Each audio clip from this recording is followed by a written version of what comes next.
morning. Here's today's starter. So if you want to pause the video and have a go at the starter, you can see it's additional pure AS revision for your test. Again, I think we've done that third one before. And here is solutions. So again, if you don't understand what's going on, get in touch and we'll help sort it out. So we're continuing with method of differences today, but we're just going to extend it and we're going to look at finding the sum to infinity.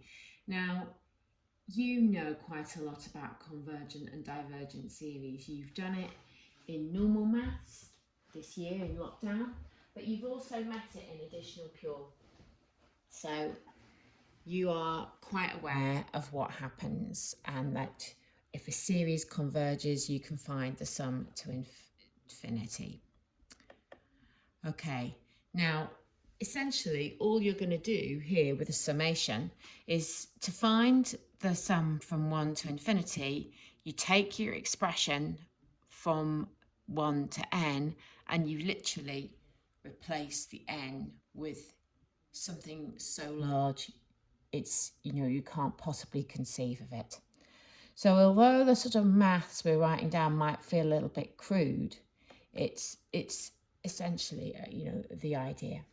So what I've done here is I've done the hard work for you. So in example 1, I have found the sum of an expression using method of differences. So I have done this for you. So I've done all that cancelling. I was able to write this as a difference and then I put in 1, 2, all the way to n and I spotted some cancelling. So this has been done. This has been method of difference. Okay, so I'm not going to go through that again with you. You met that yesterday. That was when we did that skill. The new skill is this next bit. So having done this, and this would have been a big chunk of the marks for this exam question, it might then ask you as an extra bit to find the sum from 1 to infinity. So this is what you do. You take your sum from 1 to n that you got from your method of differences. I've written it out here. And you're going to just think of n becoming infinity. Or if you prefer, something incredibly large. Now obviously infinity plus 1, infinity plus 2, it's just infinite. And when you divide by something incredibly large, it simply tends to 0. So what's going to happen here is you're going to get 5 over 2, take away 0, which is just 5 over 2 or 2.5. So that is the value of the sum from 1 to infinity of this expression here. Right, so if you could pause the video, you do this one. I've given you the sum from 1 to n. I've done this all for you. Method of differences, blum, blum, blum, blum, blum. It took me ages, but there it is for you. Can you please find the sum from 1 to infinity? So pause the video. Right, this is what it should look like. This is what you should have done.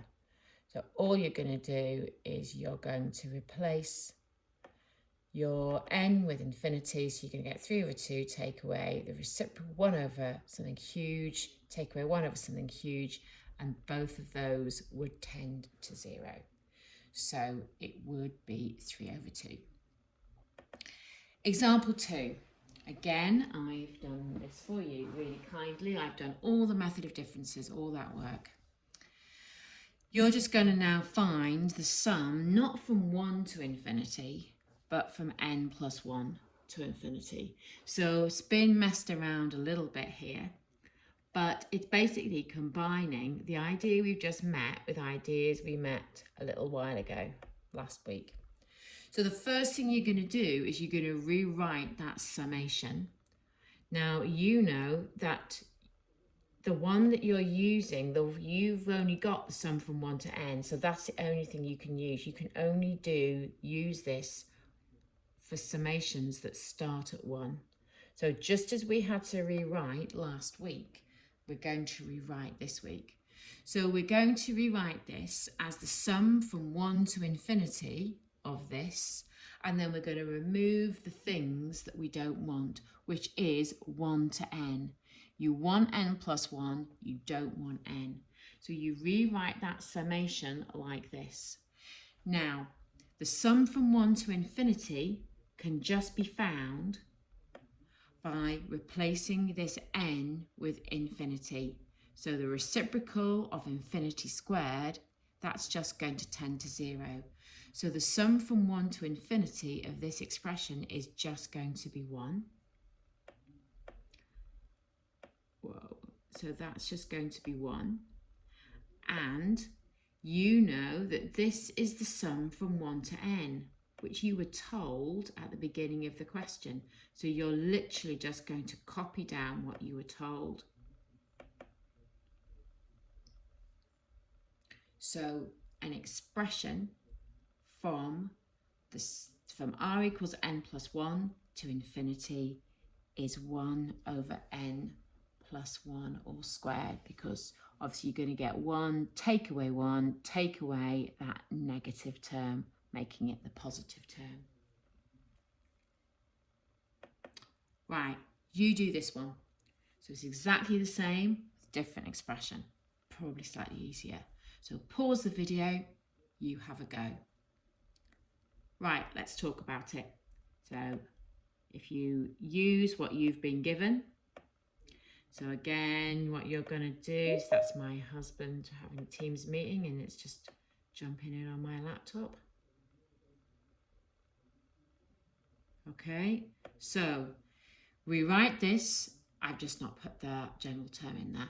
So you're going from the first, you're finding the sum to infinity, and then you're taking away the sum from 1 to n. Now you know the sum from 1 to infinity is just going to be 1 take away 0. And then I think there should be brackets around there. They've not made it through. I should have some nice brackets there. Put them back in. Whoa, and now I think they're white. Let's put those back in, those brackets. They're back. Okay, so what you've got there is you've got the sum from 1 to infinity, which is 1, take away the sum of the first n terms, and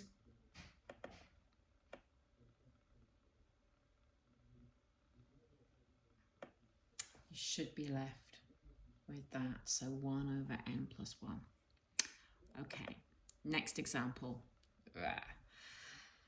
Right, again, I have done method of differences for you here.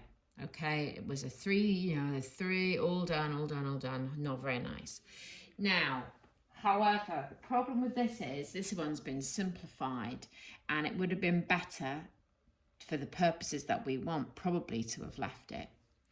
So we want to find the value not from 1 to infinity, which this would help us with because it goes from 1, from 2 to infinity. So you're just going to have to think a little bit more about what that wants from you. Now, you know what you're going to do here is you're going to find the sum from 1 to infinity and then remove the first term. Now, you can get the first term in 2 different ways. You can get the first term just by putting r equals 1 here, or you can think it's the sum of r equals 1 to 1. So that's the beauty. If you think about your proof by induction, you could get the left-hand side and the right-hand side the same. So it doesn't matter. I've used finding the first term here. So I know the sum from 1 to infinity is where I replace n with infinity, but unfortunately the way that this has worked, it's not looking good. So I'll show you how we would think of that. So I've replaced, okay, what I've done first of all is I've thought, as n gets very large, the 1 and the 2 are like nothing. They're inconsequential, aren't they? So as n gets very large, this will become n over n times n, or n over n squared. And then again, I've tried to remove the first term. So I've put r equals 1 in here. Now I know n over n squared will cancel to 1 over n, won't it? That will cancel to 1 over n. This simplifies to a sixth. Now as n tends to infinity, this will tend to 0. So you've essentially got 0 take away a sixth, which is negative a sixth. So that was a little bit nasty. And then the last one. Right, to do this example, you will have needed to have done yesterday's normal maths lesson. So lesson 31, where you're introduced to partial fractions with linear factors on the denominator. So part A, write this expression in partial fractions. So you, again, I'm not going to go into huge detail there, that's someone else joining the teams. So you've got your 2 over k plus 1, k plus 3. So all I've done here is I've expressed it in partial fractions just as you would be doing in normal maths in yesterday's lesson. So if you haven't watched lesson 31, make sure, I don't know what's going on there, make sure that you have. So we've written that in partial fractions, so it's 1 over k plus 1, take away 1 over k plus 3. And obviously the beauty of that is it's now a difference. So it's like working backwards. So B, find an expression for 1 to n using this. Now that is going to use method of differences.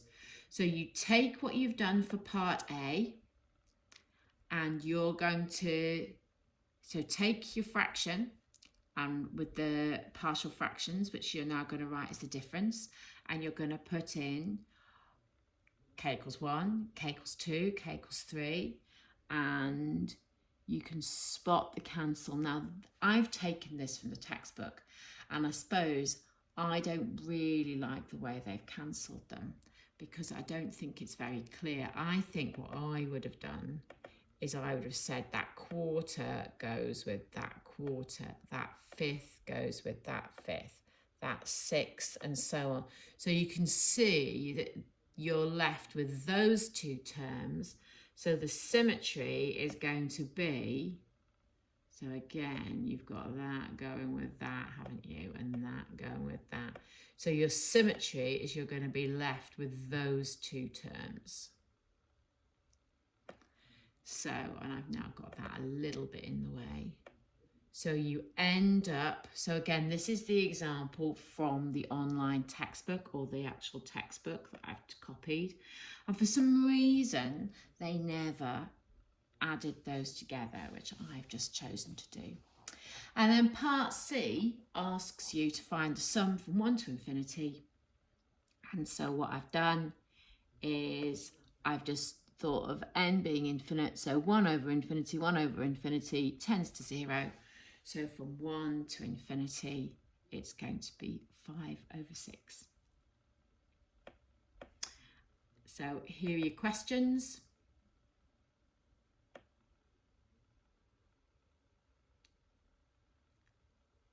Okay, so again, these take from the textbooks. We've got 4 and 6 and 7, and then a little extension. And here are your answers. Ah, so speedy.